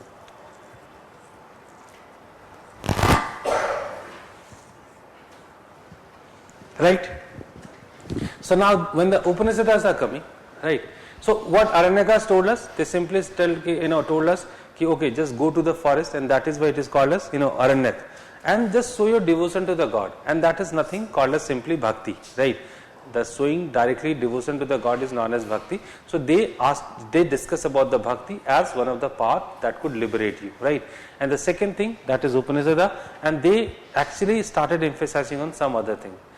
As per them, Upanishad, what is the literal meaning of Upanishad? Sitting near the feet of the teacher, and the teacher is giving you knowledge, right? So for them, the knowledge could also get you the liberation. And in fact, after this class, you all people must be liberated. Getting my point or not? And after Buddhism, definitely you all will be liberated. I can bet you, right? So if you have understood all this, that is the liberation I told you earlier also, and that is possible through knowledge, right? If you have understood everything, okay, this is God, this is the broader objective, this is the ultimate reality of the world, this is what called as soul, right? Uske baad aur kya chahiye? You are liberated, right? So somehow they are saying ki that might be another path to liberate yourself, and that is where they are saying ki look, knowledge could be the best path to liberate yourself, right? And apart from knowledge, to some extent they emphasize on the karma also, right? But to some extent, karma is becoming the most prominent path of salvation only after Buddhism and Jainism, and then only the Bhagavad Gita was written, mind you, right? Before that, Bhagavad Gita was not part of that, right? And once Buddhism and Jainism discuss about karma, that you perform, do your duties properly, you'll get the nirvana, right? And this Ashtanga marg was nothing but the duty only, right?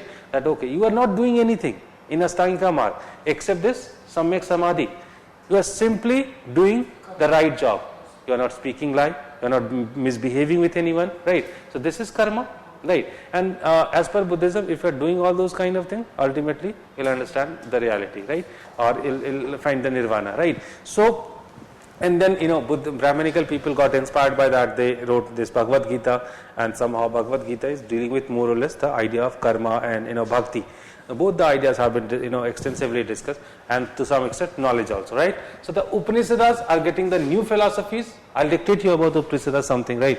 So don't bother a lot for the Upanishads, because a separate question can come on Upanishads, right? So you must have a content of at least 300 or 500 words to write an answer on the Upanishads, right? So but this is the crux of the Upanishads, right? And somehow they said okay, this is the Upanishads, right? And this is about the religion, nothing else, right? So somehow, don't you find that these ideas were revolutionary? Of course these were, right?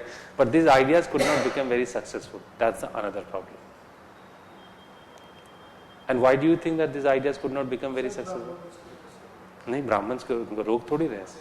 हाँ? Sorry? Message. Masses. All read. Non-read. तो वो तो Buddhism के समय भी था. वो तो बुद्धिज्म के समय भी था. वो तो बुद्धिज्म के समय भी पढ़े लिखे लोग नहीं थे. ये वो ब्राह्मण है जो उस नेक्सस से बाहर है. उनकी दुकान नहीं चली तभी तो भागे हो. जो भी हो reason. I simply ask you, if these ideas were so revolutionary, and in fact I must tell you, Buddhism and Jainism more or less inspired from this Aranyakan Upanishadic philosophy. And I think this question has also been asked, right? That there were certain similarities. No, they asked a question on Asoka's Dhamma and Upanishadic philosophy, right? But Asoka's Dhamma, the Upanishadic philosophy was very much similar to the Buddhism also, right? There's lots of common points they had, right? Even you can't alienate the Bhakti movement also. So what did I ask actually? That if they are so revolutionary and people were feeling highly suffocated because of this, Brahmanism, right? Why didn't they go for these paths which were suggested by Aranyakas and Upanishads? Society was agriculture. Agriculturist society. So they need some kind of production, and they were related to agriculture only. And when agriculture, then definitely those parasites will somehow. नहीं, distract कर रहे हैं आप, वो गलत तरीके से तोड़ रहे हैं. It's not about that. Look, very simple reason is there. Any party, religion, sect cannot flourish without money. Getting my point or not? Right? Somehow that was not available because the surplus hasn't reached to that level where they could feed another parasite section. अगर ये लोग काम वाम छोड़ के यही करते, घूम घूम के प्रचार करते, बहुत बड़ी मंडली बनाते अपनी मोनेस्ट्री बुद्धिस्ट की तरह, बुद्धिज्म की तरह, ठीक है, तो शायद अरण्यक और Upanishadic philosophy would have never allowed Buddhism and Jainism to flourish, right? But somehow they could not do this because they could not survive on this situation, right? And they only few people survived, and just in their writings, nothing else, or composition of the ideas, or the composition of the hymns, right? So they composed these ideas, but the ideas did not become popular, right? And that is why these ideas somehow could not, attract the masses, or could not even reach to the masses, right? If it would have reached to the masses, maybe it would have attracted the, a sort of masses, but it could not reach to the masses because definitely there was no Astha channel. Right अगर आस्था channel होता तो ये लोग आते बैठते सवेरे सवेरे 6 बजे ऐसे करके बताना शुरू करते, फैन फॉलोइंग बढ़ती धीरे धीरे धीरे धीरे धीरे धीरे, और फिर बड़े लोग बन जाते ये भी बाबा रामदेव की तरह या राम रहीम की तरह, ठीक है. बट इनके पास कोई अपॉर्चुनिटी ही नहीं. आपको क्या लगता है अगर बुद्धा के पास इतने मॉन्क्स नहीं होते तो बुद्धिज्म थोड़ी ना पॉपुलर होता? कभी नहीं होता. क्यों बुद्धिज्म में इतना एम्फेसिस किस चीज पे दिया गया है? संघा पे. Monasteries have been highly emphasized in Buddha, and in fact whenever you are talking about Buddha, so it is about Buddha. Whenever you are talking about Buddhism, try to get my point, whenever you are talking about Buddhism, it means Buddha first thing, the second Sangha, and the third is Dhamma, right? So the monasteries are very important. Without monasteries, and the same is true for Jainism, right? Why didn't Ajivika sect become very popular? They did not have such kind of organization. And the monasteries could not remain on a single place for a single day. Except the rainy season, every day they had to go to a new place. And they had to tell the people about Buddhism. Right? I hope you can make out the difference between these two. Right? So somehow you can understand that there are few differences. And mind you, it is not about that. The most importantly, now that huge monk force could survive on the surplus. That surplus was very much required. And if the surplus won't be there, no, definitely during the time of Aranyakas and Upanishad, that surplus is not there. Otherwise, the ideas are very attractive. Who doesn't want to understand these, realities, right? So definitely, if people would be getting the opportunities, the monks or the sramanas, they would have, preferred to choose this, right? But they had to work on the farm. They could not be the, sage, or they could not be the, sraman, right? And that is why they did not have any option. So they preferred to continue with their agriculture rather than following these ideas, right? Whether these facilities were there with Buddhism and Jainism, and that's the reason they became popular, right? So somehow I discuss one more point also, right? So somehow this is the broad frame of the religion, right? And I think any as such concept which is conceptual question is coming with the religion, that must be dealt with these ideas only. These are the ideas, nothing else. There was no other idea. You have to just club with certain facts and you have to, present your answer. Right? So now, this is all about this religion, and I hope the idea of religion is very much clear to you. Right? Any question is coming, don't ever think that any new, dimension could be discussed. These are the dimensions that could be implied. Everything I have discussed in the, in this class, and that could be, sort of, written in a, written as per the requirement of the question. Right? That's the only thing that you need to remember. Right? That's it. Yeah. Can we say that the concept of rebirth was nothing but the mode of surplus production? Maybe to explain. You are getting diverted now. Look, surplus is a Marxist term, right? So there are few areas where we can imply. I mean, surplus cannot be connected with that, rebirth. No, let me explain. Suppose if Brahmins are taking that you need to do your duty, you need to do your work, then only you can attain salvation and everything. So if there is the community, the Vaishya community, if they are doing their duty, so they will get the salvation. So it's some kind of a surplus production. The duty was not important, na? Just by performing duty, who was getting to get the salvation? Just by performing the rituals, they could get the salvation. Karma, that idea you are telling, that is the idea of karma. That idea is coming very late, and that seems to be, one of the, sort of rational idea. And that is why Buddha is always supposed to be the most and the earliest rational person in this world. Nobody before Buddha talked about such kind of rational things. The middle path, just by following your duties, right? So these are the most rational, terms that has been discussed ever by any philosopher, religious philosopher. So that was discussed by Buddha, and then it was followed by, followed in Hinduism, Brahmanism also, right? And then Krishna's Bhagavad Gita. Bhagavad Gita क्या लिखते हैं? यही तो लिखते हैं कि कर्म करो फल की चिंता मत करो. यही तो लिखते हैं ना? यही तो है कर्म यार, और क्या है? So then why they Brahmins preached rebirth? It is only because to gain the rebirth का मैंने अभी बताया ना, रीबर्थ डराने के लिए था. हाँ, तो डराएंगे ना. जैसे हेवन का और हेल का कंसेप्ट डराने के लिए था, वैसे रीबर्थ का बोलते हैं कि अगर अच्छे कर्म करोगे, ठीक है, तो अगले बार फिर से इंसान बन के आओगे, और नहीं करोगे तो कोई कीड़ा बन के आओगे, कोई मार देगा ऐसे करके, ठीक है, कोई अच्छा कर्म है ही नहीं. Best path to get the salvation was ritual initially, then it was changed by bhakti, and then it was replaced by knowledge. That's it. सीधे रिचुअल करना ही है. रिचुअल नहीं करेंगे तो पंडित को दक्षिणा कैसे मिलेगा? ठीक है, तो रिचुअल उनके लिए ज्यादा इंपॉर्टेंट है. ठीक है, कि आप उपनयन संस्कार करते हैं. वो जो गृह सूत्र मैंने बताया था आपको, I just told you about Grihya Sutra ना. In Grihya Sutra 16 rituals were there. It was necessary for the person leading a domestic life to perform all the rituals. Somebody who is ruler, he needed to perform all those public rituals. Rajsuy yagya, Pajpe. If you haven't performed those, rituals, you won't be a samrat. छोटा राजा बन के रह जाओगे, ठीक है. If you needed to be, samrat, you have to perform those public ritual, and public ritual means huge amount of dakshina. In fact, I missed to tell you, they have mentioned, if you are performing this ritual, this would be the amount, right? And in fact, in some of the places it has been said, and in fact many further interpretation is also are also there, such as they are saying ki if I am performing this public ritual, in that case you have to give this much amount of gold, right? Then the some sort of number of cows, and the third thing, land. There is a story, right? So in that story it has been written ki these three things are required, right? Then the mother goddess, right? She itself come out, and she herself come out, and she says ki look, you donate everything, but don't donate the land. Right? There's a story in Rig Veda, in later Vedas, right?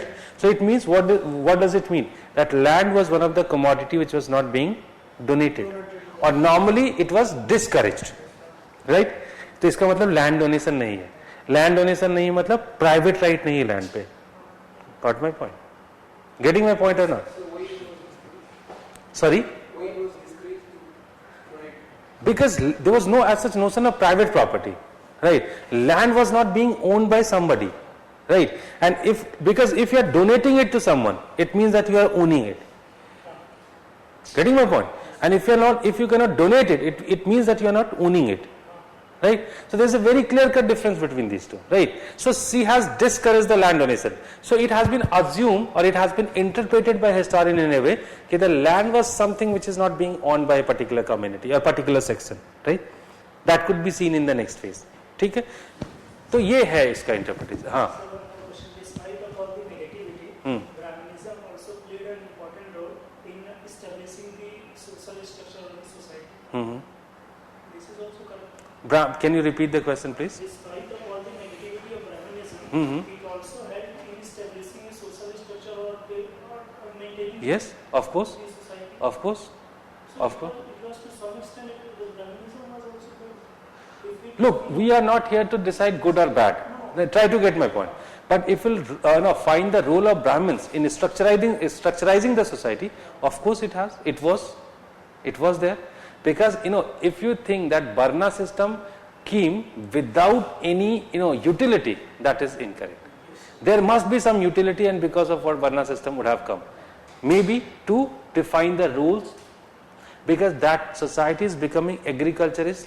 That has become agriculturist just now, and if you would not have decided the rule, right, it would be very tough, right? So maybe that structure was required during that particular period, but it is not necessary that I don't know that, but it was not necessary. But somehow, whatever the systems which are coming into the society, that must be having certain practical or pragmatic aspect, and that is why it is coming into existence.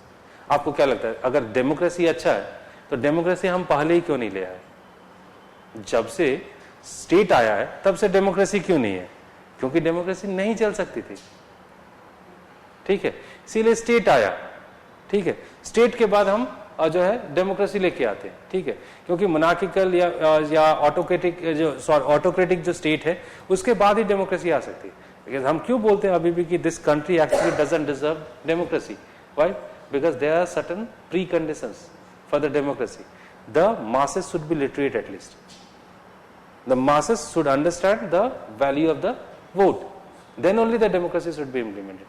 अभी India में क्यों इतनी problem है democracy को लेके? दूसरे देश में सुना है आपने कभी कोई करप्ट आदमी जो है वो बन गया, प्रेसिडेंट बन गया, ठीक है, उसको नहीं बनना चाहिए था, चौथी या पांचवी पास जो है आदमी जो है वो प्राइम मिनिस्टर बन रहा है या फिर जब चीफ मिनिस्टर बन रहा है, ठीक है. नहीं, मैं इस बारे में नहीं बोल रहा, राबड़ी देवी के बारे में मैं बोल रहा हूँ, ठीक है. Do you think that she actually deserve to be a chief minister? She doesn't know how to speak properly and she became the chief minister. So can you imagine such kind of thing? So why? Because ultimately the democracy is not meant for this country right now. Why she is becoming chief minister? Because we cast our vote in the name of religion, in the name of a sort of caste, in the name of some other feeling, and sometimes even in the name of दारू's pouch. देते हैं एक 50 रुपए का packet दे दिया और हम अपना vote किसी को दे के आ गए, है, ठीक है. और इनफैक्ट आज भी इंडिया में एक बहुत बड़ा मास है जिसको वोट से पहले जो उठा के ले जाते हैं, 3 दिन खूब पिलाते हैं उनको, और उनको जब वोट हो जाता है उनको छोड़ देते हैं। आप लोगों को पता है या नहीं पता, बहुत बड़ा सेक्शन, और पूरे through out this country, through out in this country, पूरे इंडिया में है। ठीक है, तो जब आपको लगता है कि ऐसे कंट्री में डेमोक्रेसी होनी चाहिए, नहीं, तो हमने क्या किया है, we sometimes what happened to us, we didn't deserve that system but we got it, right to information. कौन उपयोग करता है राइट टू इंफॉर्मेशन का? आपको लगता है कि कॉमन मास कर रही है? इसको एनजीओज कर रहे हैं, या किसी को एक्सप्लॉइट करना हो, किसी के खिलाफ जो है आरटीआई वो मंगाइए, आरटीआई करिए, ठीक है, इंफॉर्मेशन निकालिए, ब्लैकमेल करिए। In fact, it has become a very good mean to make some good money. RTA इसके लिए थोड़ी आया था, ये तो सिंपल कॉमन मास के लिए था। इसीलिए हमको चेंज करना पड़ा कि पहले था कि 10 रुपया का कुछ पेमेंट देके आप RTA कर सकते हैं, ठीक है। अभी हम जेरोक्स का जो है वो पैसा लेने लगे हैं कि नहीं, कम से कम जेरोक्स का पैसा आपको देना पड़ेगा, क्योंकि आप 10 रुपये का RTA फाइल किया, पता चला 16,000 पेज का जो है आपको रिपोर्ट दिया और देना पड़ेगा। तो हम इंपॉर्टेंस भी नहीं समझते हैं उसका, ठीक है। तो हर सिस्टम की कभी ना कभी कोई यूटिलिटी थी, always there was a utility for all those systems and that is why these system came into existence. आप कभी नहीं बोल सकते हैं अगर वर्ण व्यवस्था है कोई यूटिलिटी थी, और in fact I am just telling you the utility that society needed such kind of work structure, and in fact I must tell you, in fact we are going to discuss it next, right? When we'll discuss about the society, I'll tell you that this varna was not there initially. In the later Vedic period also, that term varna is missing. They have simply written that these are the 4 sections of the society. They haven't written that these are the 4 varnas of the society. So look, in different societies maybe class structure is coming, right? In India maybe it was replaced, instead of class structure there was a caste structure which keep. That might be a possibility, and it was just to control the labor, that's it. तो utility है, ऐसा कोई चीज ऐसे ही नहीं आ जाती। लेकिन हाँ, दूसरे कंट्रीज में क्या होता है, रेवोल्यूशन हुआ, यूरोप में रेवोल्यूशन है, रशियन रेवोल्यूशन है, फ्रेंच रेवोल्यूशन है, ठीक है, चार्टिस्ट मूवमेंट है, ठीक है, numbers of revolutions, and ultimately those revolutions, and I hope you remember that revolutions outrightly changed the society, drastically changed the society, right? So they were irrational, right? After the revolution they became rational. In India there was no revolution. हम irrational थे, अभी भी हैं और आगे भी रहेंगे जब तक कोई बड़ा इस टाइप का कास्ट सिस्टम की अब तो यूटिलिटी नहीं है, इतना तो आप भी समझते हैं, ठीक है, और हम कास्ट सिस्टम से नहीं हट रहे। नहीं यार, कुछ तो है इसमें, कुछ तो है बोल के अभी भी चल, क्या है आप बताइए इसमें, क्या रिलीजन में क्या है यार, अपना इंडिविजुअल अफेयर है किसी का, ठीक है, कोई इस्लाम फॉलो कर रहा है, कोई क्रिश्चियनिटी फॉलो कर रहा है, जिसको जो फॉलो कर रहा है करने दे, उससे मेरा क्या लेना देना, उससे मेरा, हम अभी भी उसको पकड़ के बैठे हैं, ठीक है। तो हर सिस्टम की कभी ना कभी कोई यूटिलिटी थी, ठीक है, जरूरी नहीं कि वो जो है 1000 साल के बाद भी उसकी यूटिलिटी हो। तो उन सिस्टम की जिसकी यूटिलिटी नहीं है, अब अभी भी बताइए, लोग खाप पंचायत के लिए लड़ रहे हैं, लड़ रहे हैं, लेकिन और मतलब ऐसा कोल्ड ब्लडेड मर्डर करते हैं वो लोग खाप पंचायत के लिए, अपनी ही बहन को मार देना या अपने भाई को मार देना, it's a big thing, and that was justified also by the society. So somehow we haven't become rational. That's the only problem we have. That's the only problem we have. We never try to judge the things rationally. और अभी देख लीजिए 377 को लेके शुरू हो गया बहुत, ठीक है। तो खैर पता नहीं, when I don't agree with that system, very frankly I'm telling you, right?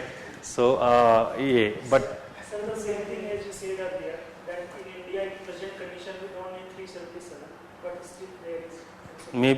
maybe हम उस रैशनलिज्म को उस एज तक पहुंचे ही नहीं अभी। लिबर्टी और रैशनलिज्म में थोड़ा फर्क होता है, ठीक है, वो समझना बहुत जरूरी है।